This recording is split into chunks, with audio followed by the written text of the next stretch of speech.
যদি a equal x, যেন x হলো 7, 5, 7 দ্বারা বিভাজ্য এবং x হচ্ছে 50 এর চেয়ে ছোট, তাহলে তবে PA এর উপাদান সংখ্যা কত হবে?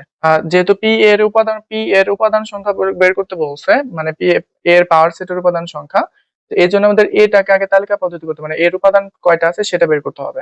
এখন যেহেতু সংখ্যাটা বলছে 5 এবং 7 দ্বারা বিভাজ্য, আবার হচ্ছে 150 এর চেয়ে ছোট সংখ্যা, মানে 1 থেকে 150 এর মধ্যে 5 এবং 7 দ্বারা বিভাজ্য কয়টা আছে সেটা আমাদের আগে বের করতে হবে।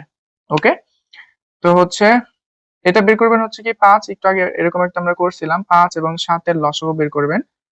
5 এবং 7 ভাগ যায় না, তাহলে 5 7 কত হবে? 35। এটার লসাগু হচ্ছে কত? 35। ঠিক আছে, লসাগু হচ্ছে 35। এখন হচ্ছে এই 35 দ্বারা 150 কে কি করবেন? ভাগ করবেন। 4 দ্বারা ভাগ যায়, হচ্ছে 4 5 কত? 20, হাত শূন্য, হাত হচ্ছে 2, 3 4 12 আর 2 হচ্ছে কত? 14। তার মানে হচ্ছে 10। তার মানে কত? 4। তার মানে 1 এর থেকে 150 এর নিচে 7, 5 এবং 7 এই দুইটা দ্বারা বিভাজ্য সংখ্যা আছে কত? 4টা। তার মানে এই সেটের উপাদান সংখ্যা হচ্ছে 4। আর আমরা পাওয়ার সেটের উপাদান সংখ্যার সূত্র জানি 2 টু দি পাওয়ার n। তো n হচ্ছে কয়টা উপাদান সংখ্যা? এই সেটের উপাদান কত? 4। 2 এর পাওয়ার কত? 4, তার মানে 16। এই সেটের p এর উপাদান সংখ্যা হচ্ছে 16টি।